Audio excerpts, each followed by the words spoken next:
Bonjour et bienvenue à cette première édition de la semaine de l'érable en bref. Pour cette émission, nous vous proposons 2 sujets à développer.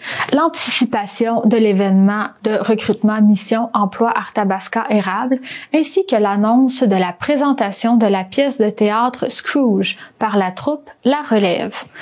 Selon les récentes données de Statistique Canada, il y a presque 32 000 postes vacants dans le secteur manufacturier au Québec. Environ 3 000 de ces postes se trouvent dans la région de la Mauricie et le centre du Québec.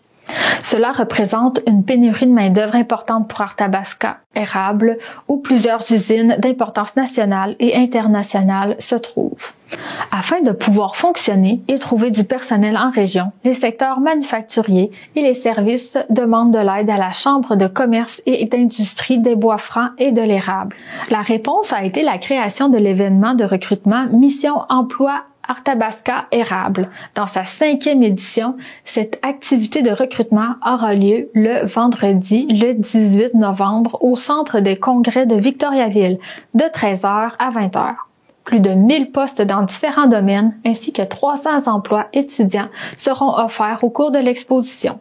Pour connaître tous les détails, nous avons rencontré par téléconférence Madame Stéphanie Allard, directrice de la Chambre de commerce et d'industrie Bois-Francs-Érable. Quant au 2e sujet de l'émission, une équipe de la TVC s'est déplacée mardi le 8 novembre à la polyvalente La Samar de Plessisville pour une conférence de presse organisée par la troupe de théâtre La Relève. Après 2 ans d'absence en raison de la pandémie de COVID-19, la troupe de théâtre La Relève retourne sur scène avec l'œuvre Scrooge. Il s'agit d'une adaptation du roman de 1843 de Charles Dickens du nom anglais A Christmas Carol, un chant de Noël. La mise en scène aura lieu le 24 et 25 novembre, ainsi que le 1er et 2 décembre, à l'auditorium de la polyvalente La Samar, à partir de 19h30.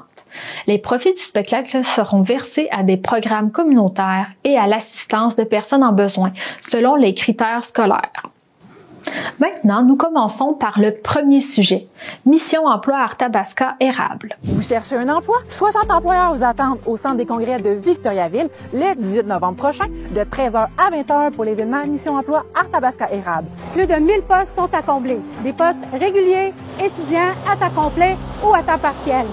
Que ce soit en présentiel, en mode hybride ou en télétravail, on a de la place pour vous. Sur place, des organismes d'aide à l'emploi pour vous aider dans vos démarches. Des ateliers d'évaluation de CV et même des entrevues d'embauche avec les employeurs. Passez nous voir le 18 novembre prochain. Tous les détails sur missionemploi.ca. Nous allons parler à des gens qui se cherchent un emploi ou encore les employeurs qui cherchent la perle rare. Pour nous en parler, vous savez que l'événement qui arrivera bientôt, c'est Mission Emploi Arthabasca Érable. Tout cela aura lieu le 18 novembre prochain de 13h à 20h et ça va se passer au Centre des congrès de Victoriaville. Mon invité, nul autre que Madame Stéphanie Allard, qui est la directrice de la Chambre de commerce Arthabasca Érable. Bonjour Stéphanie. Bonjour Lydia, ça va bien? Oui, ça va très bien. Et vous? Oui, très bien. Alors dans ce cas-là, si ça va bien, le monde de l'emploi, le monde économique, est-ce que ça va bien? Oui, ça va quand même assez bien et je vous dirais que on voit que la région se tient beaucoup, que les entrepreneurs se tiennent par la main là, pour s'entraider et tout ça. Et puis on voit aussi les emplois là, qui sont en train de se combler, dont avec les missions emploi qui vont aider aussi parce qu'on a une petite pénurie de main-d'œuvre, hein, comme tout le monde le sait. Alors oui, je dirais que l'économie va quand même bien là, parce qu'on s'entraide. Voilà. Alors dans ce cas-là, Stéphanie, on sait que cette année, c'est quand même la joie, le bonheur, c'est le retour en présentiel. Là, on va faire un peu d'historique. Depuis le début, là, on a eu du présentiel, on a quand même réalisé l'événement, mais en virtuel. Raconte-moi un peu ces 5 dernières années, ou plutôt ces 4 dernières années. Oui, bien, les 3 premières années, c'était en présentiel, comme on va connaître cette année au Centre des congrès Le Victorin à Victoriaville. Et puis l'année dernière, dans le fond, ça s'est fait en mode virtuel parce qu'on ne pouvait pas le faire en présentiel. Donc là, c'est sûr qu'on retourne en mode présentiel. Donc les entrepreneurs sont très contents. Ceux qui cherchent des emplois aussi, puis il va y avoir aussi une possibilité d'être hybride. Comme on dit, avec la COVID, on a découvert le virtuel, la façon hybride. Alors, ça va être possible aussi parce qu'on a babillard de l'emploi. Mais sinon, le salon va être le 18 novembre en présentiel. Donc, tous les kiosques sont complets. C'est ça le compte. Alors, on a des belles offres pour ceux qui cherchent des emplois, finalement. Oui. Et puis, les entreprises étaient vraiment contentes de retourner en présentiel pour rencontrer sur le terrain directement les personnes qui cherchent des nouveaux défis. Et justement, du côté de l'organisation, quand on dit on revient en présentiel, est-ce que vous avez senti un pouls que, vous l'avez dit un peu, là, que tout le monde voulait embarquer? L'énergie n'est pas la même qu'en 2019. Tout à fait. L'énergie n'est pas la même. Et on voit que les gens sont contents de se retrouver. Ils cherchent à se démarquer aussi avec leur offre de service. Parce que comme on dit, précédemment, j'ai dit une petite pénurie de main-d'œuvre, mais on sait que c'est une grande pénurie de main-d'œuvre, en fait. Alors, les gens, ils cherchent à se démarquer, ils veulent vraiment faire la marque employeur, dans le fond, pour se différencier, tout ça. Donc, on voit qu'il y a une belle énergie, puis les gens veulent vraiment faire une différence, trouver les meilleurs employés. Donc, il y a une belle énergie qui s'installe. Et la meilleure preuve, je parlerais peut-être de la période d'inscription. Comment ça a fonctionné cette année? Ah, ça s'est rempli quand même rapidement, là. C'est plus d'une 60aine de kiosques qui vont être là, des entreprises, donc ça s'est rempli rapidement. Les gens vont avoir du choix là, amplement selon le défi qu'ils cherchent. Là. Alors, je dirais très rapidement, puis même que les gens sont au courant de quand c'est le 18 novembre pour venir visiter, puis ils s'interrogent à savoir, bon, vers quelle heure je vais y aller, tout ça. Fait qu'on a déjà des gens qui sont interpellés à venir, puis déjà venir à l'ouverture là, pour le salon. Oui. Vu que tu as parlé quand même du babillard, là, ça m'intrigue parce que quand c'est en présentiel, c'est de 13h à 20h. Exactement. L'événement. Quand c'est en virtuel, c'est n'importe quand. Oui, vous allez voir, là, oui. Nous, dans le fond, le babillard de l'emploi, il y a des offres qui vont être affichées. Et puis, en plus, dans les journées précédemment, là, vous allez voir plusieurs actions, comme... là, je ne vais pas nommer une entreprise en particulier, mais ils ont fait des publicités, puis ça va passer régulièrement sur la page Facebook, il y a même le site Internet aussi de Mission Emploi. Donc, vous allez voir des entreprises qui se sont démarquées avec leur offre de services, et puis vous allez pouvoir voir toutes les offres qui sont là affichées, puis même après le salon, il va en avoir encore. Donc, ça va être quand même un site puis une page Facebook là pour le salon de l'emploi qui va être quand même bonne là, pour quelques semaines, je dirais. Puis aussi, on a le guide de l'emploi qui est en rapport avec le salon, là, qui est encore possible de consulter. Oui, quand vous parlez du guide de l'emploi, c'est un pamphlet, c'est quoi exactement? Oui, c'est ça, c'est une brochure que les gens vont recevoir par la poste. Et puis, il y a toutes les entreprises qui sont à l'intérieur là, pour des publicités, tout ça, pour inviter les gens à venir les rencontrer. Mais ça aussi, si vous jamais vous voulez l'avoir virtuellement, juste nous contacter, on va vous le transférer. Comme je vous dis, la page Facebook de Mission Emploi Arthabasca-Érable va être très active et le site Internet également qui est missionemploi.ca. Parlons cette fois-ci des avantages. Des avantages d'être en présentiel ou encore en virtuel. Est-ce que je dois faire les deux pour tout savoir ou je me contente du présentiel ou du virtuel? Les avantages de chacun d'eux, autant pour les employeurs que pour les chercheurs d'emploi. Je vous dirais que le présentiel, autant pour l'employeur que pour celui qui cherche un emploi, le contact humain, on le sait, hein, on était confinés pendant 2 ans, tout ça, grosso modo, en moyenne, là. Oui. Mais je vous dirais, le contact humain, ça va toujours rester le meilleur contact qu'on peut avoir parce que le virtuel ne donnera jamais le même contact. Alors, de les rencontrer directement, les personnes sur place, voir, bon, est-ce que les valeurs fit avec moi, comment je me suis sentie, comment ils sont l'approche aussi de l'employeur, tout ça dans les kiosques qu'on va visiter. Donc, je vous dirais que autant pour l'employeur que pour le futur employé, le présentiel, moi, c'est celui-là que je priorise. Côté virtuel, c'est si jamais on n'a pas la possibilité, qu'on est dans une distance trop grande, tout ça, bien, le virtuel peut quand même convenir pour une première approche, puis après ça, bien, possiblement de demander une rencontre en personne. Alors, ça, c'est quand même une option, le virtuel, qui est une possibilité, mais je dirais le présentiel, c'est le meilleur choix. OK. Donc, c'est pour joindre le plus de monde possible. Si oui, on fait le plus de monde possible. Puis comme je vous dis, souvent, on va avoir, puis je pense que Lydia, tu peux comprendre ça, oui. C'est une fille qui a le ressenti beaucoup, là, d'avoir la vibe, de savoir comment qu'on se sent, c'est pas l'approche, tout ça. Alors, sur le terrain, c'est toujours une approche pour vraiment valider notre intérêt, tout ça. Oui, et même quand on passe des entrevues, on le sent, hein, la oui. personnalité, souvent, c'est ce qui fait qu'on engage ou pas. Ça va jusque-là. Exactement. Exactement, ouais. Parce que, encore là, en 2022, c'est encore très fort. On cherche de nouveaux défis, mais on veut être bien où est-ce qu'on est. On va avoir du plaisir. Ça revient souvent dans les sondages. Donc, on veut un emploi où est-ce qu'on va s'accomplir, qu'on va avoir du plaisir, qu'on va se sentir bien. Donc, c'est ça qui est à prioriser. Fais-moi faire une visite là, de l'intérieur. Commençons par le centre des congrès. Les nouveautés peut-être pour cette année.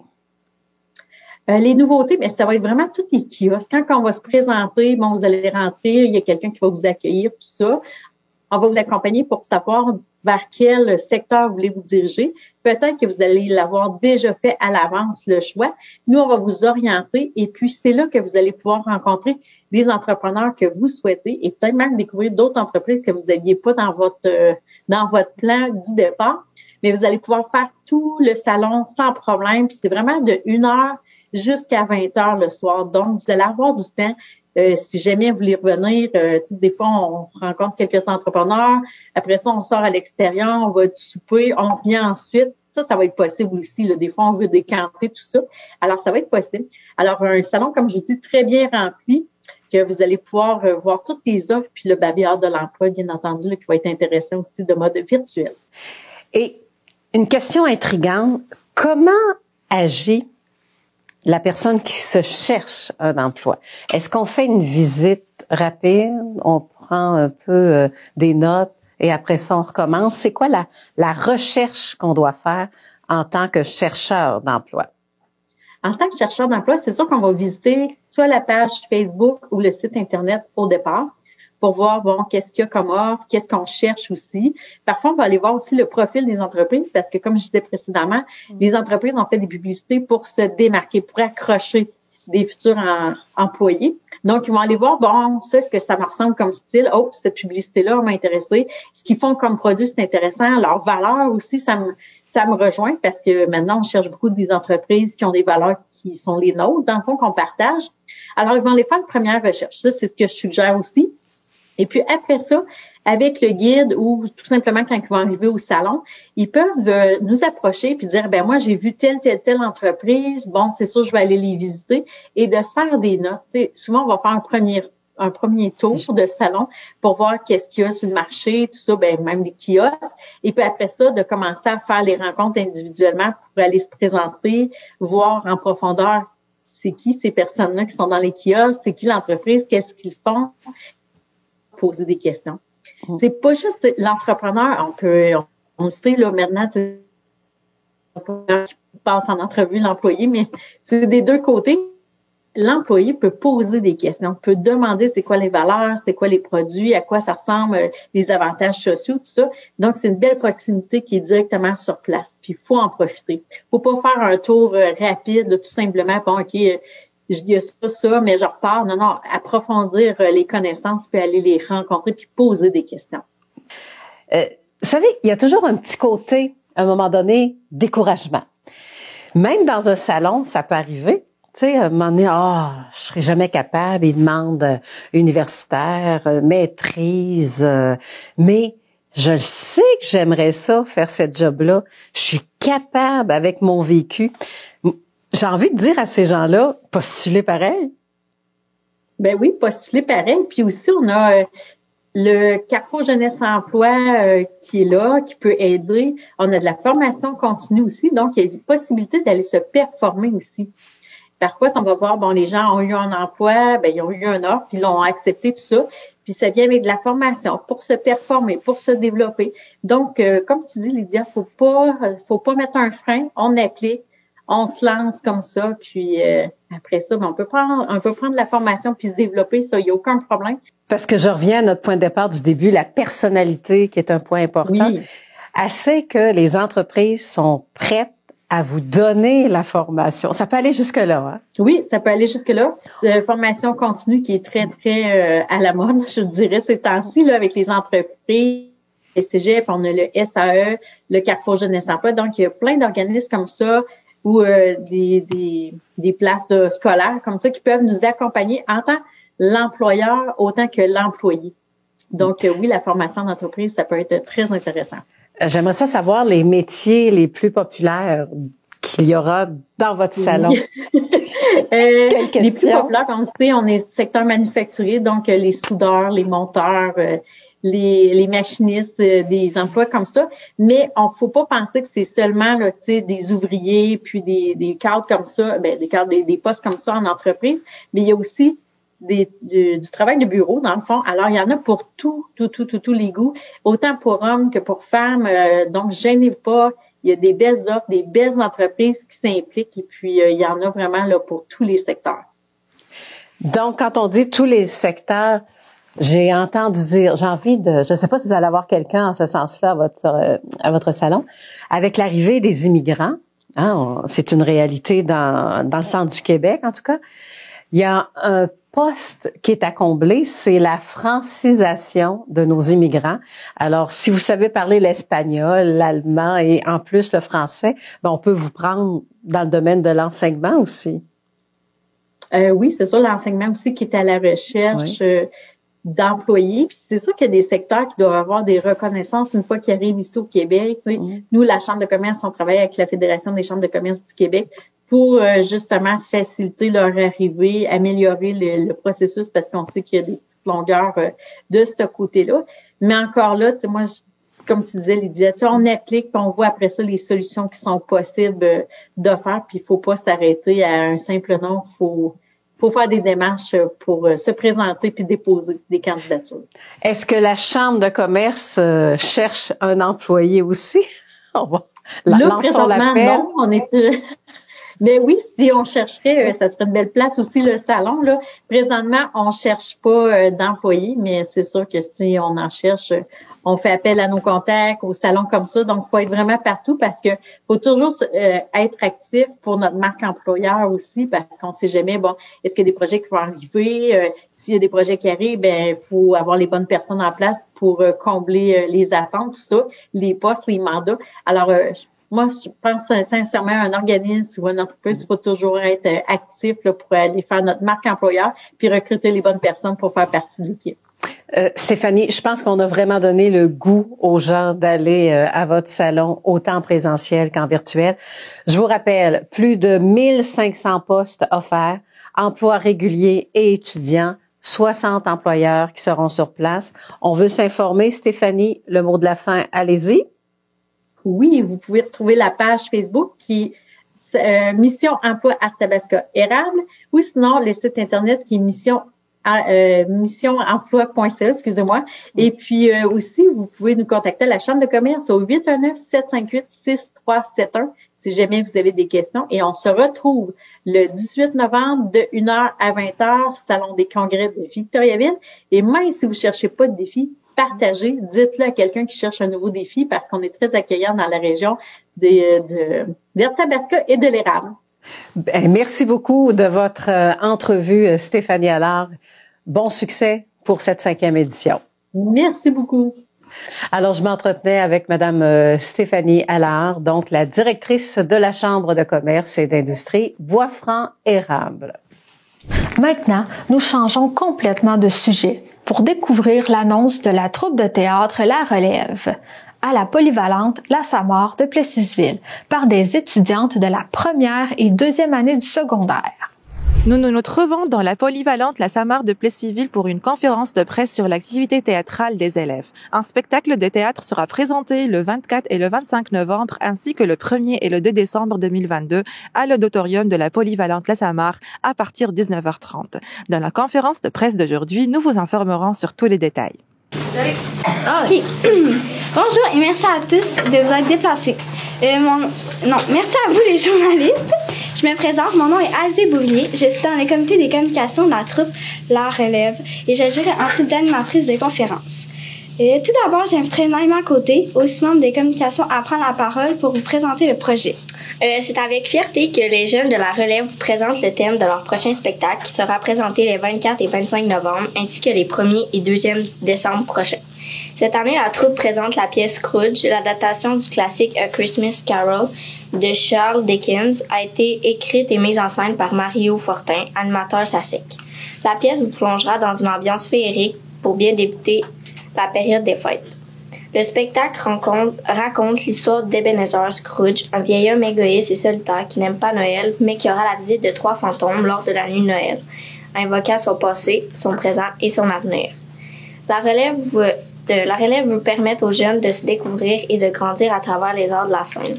Plus d'une 50aine d'élèves de secondaire 1, 2 et 3 forment les différents comités. Les comédiens, les danseurs, les chanteurs, ainsi que le comité des décors et celui des communications. Des animateurs de secondaire 4 et 5, ainsi que des adultes responsables sont présents pour animer, conseiller et mettre en scène les élèves dans leur parcours au sein de la relève. Nous invitons la population à venir en grand nombre pour encourager ces jeunes dans la réalisation de ce projet pour lequel ils ont travaillé fort et qui leur tient à cœur. À chaque année, nous pouvons compter sur la générosité des entreprises, organismes et municipalités de la région qui soutiennent la troupe La Relève par les dons et des commandites.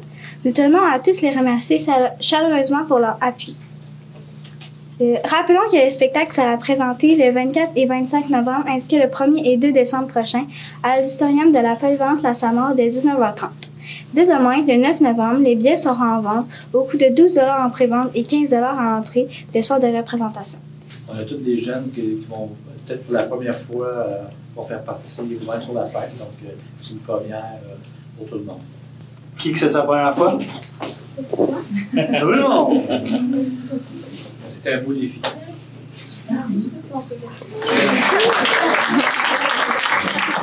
De quoi il s'agit l'histoire de la pièce de théâtre Scrooge? En fait, c'est une pièce de Noël qui a été écrite par Charles Dickens dans les années 1800.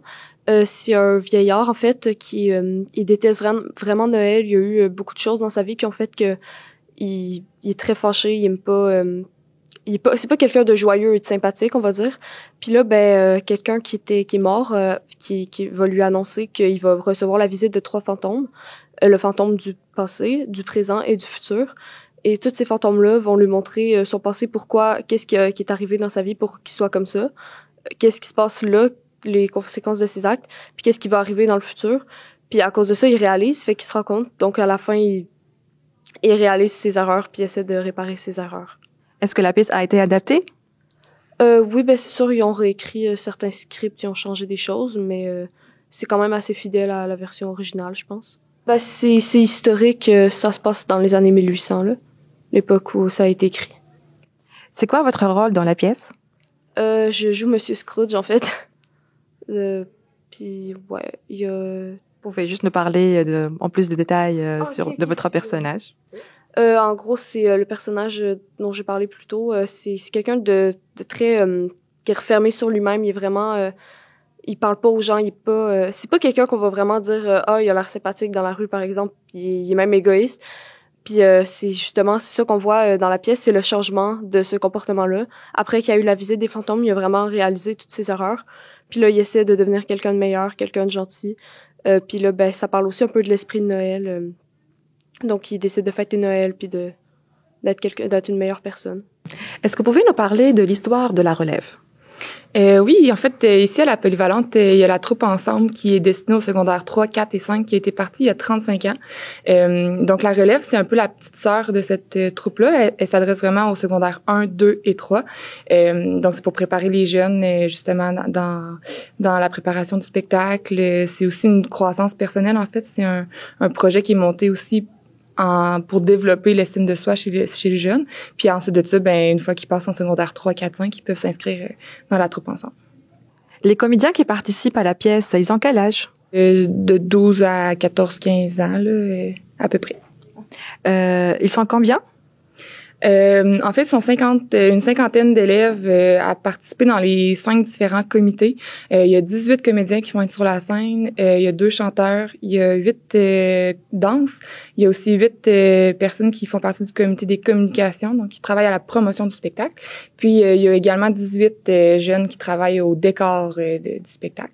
Puis, sont accompagnés par 13 élèves de secondaire 4 et 5 qui ont déjà participé à faire des pièces de théâtre. Donc, ça, c'est leur grand frère, grande sœur qui les aident à préparer le spectacle. Est-ce qu'il y a des adultes aussi qui participent dans l'encadrement de ces jeunes? Oui, on a environ 1 à 2 adultes par comité. Donc, en fait, on en a 6 présentement qui aident les jeunes. Vous avez passé combien de temps pour préparer le spectacle? Le spectacle se prépare depuis le mois de juin dernier. En fait, il y avait eu les auditions puis le choix des participants. Ils ont pris une pause, évidemment, pour le temps estival. Puis on a recommencé le travail depuis le mois de septembre. Donc, c'est un 3 mois là, qui est mis à raison d'1 fois par semaine, plus quelques pratiques de surplus là, ici et là. D'après vous, il y a combien de temps loué par participant, par comédien, pour préparer la pièce de théâtre? En fait, c'est 3 heures par semaine environ, donc de 16 heures, là, une fois que l'école finit, jusqu'à 19 heures le soir. Donc, c'est 3 heures de préparation par semaine sur 3 mois. Donc, il faudrait faire le calcul, là, vite comme ça. Je vais éviter. Vous avez entendu un aperçu de la présentation théâtrale qui aura lieu le 24 et le 25 novembre, ainsi que le 1er et le 2 décembre 2022 à l'auditorium de la Polyvalente La Samarre à partir de 19h30. Nous avons parlé avec la comédienne qui jouera le rôle principal de la pièce de théâtre, ainsi que l'une des coordonnatrices. Pour la TVC, Abir Benkazi. Pour réserver et acheter des billets pour le spectacle de la troupe de théâtre La Relève, vous pouvez communiquer directement avec la Polyvalente La Samarre au 819-362-3226. Vous avez entendu tous les détails sur l'événement Mission Emploi Arthabasca érable de vendredi le 18 novembre, ainsi que le retour de la troupe de théâtre La Relève sur la scène. Si vous voulez rester informé, nous vous recommandons de visualiser notre 2e édition de la Semaine de l'érable en bref, disponible à partir de mercredi. Notre émission Érable approfondie sera disponible aussi à partir de samedi. Sinon, on vous dit à la semaine prochaine.